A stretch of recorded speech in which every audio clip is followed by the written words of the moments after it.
nädal aega tagasi küsisime teie käest, kuidas oleks kõige õigem käituda siin ringristmikul, kui soovime sõita Sõpruse puiesteelt Nõmmele.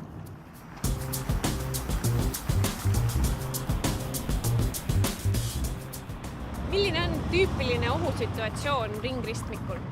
Ringristmikul tekivad ohusituatsioonid siis, kui sõidukijuht tahab sõidurada vahetada.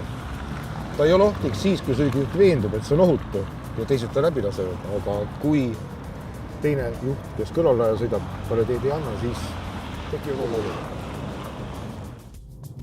Nii, me tahame nüüd sõita Nõmmele. Aga siin reas on juba keegi ees, seega ma võin ju tegelikult seestpool ka olla, eks ole? Nii, võin. Aga prooviksime nüüd välja reastada.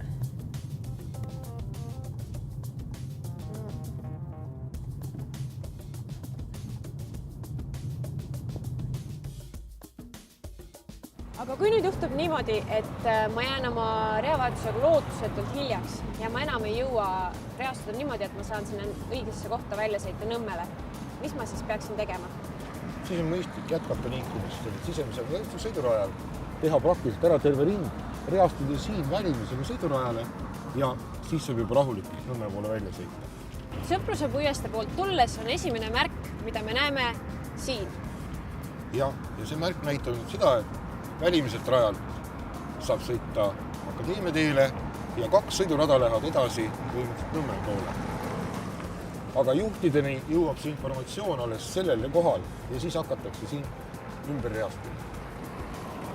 Ühesõnaga, et kui see informatsioon oleks juhtidele kättesaadav juba varem, siis nad võib-olla suudaksid seda vältida seda ohukorda. Just täpselt, kui see informatsioon oleks neile antud seal Sõpruse puiestel, siis nad suudaksid ju valida õige sõiduraja juba enne ringile tulemist ja ei tekiks siin konflikti olukord.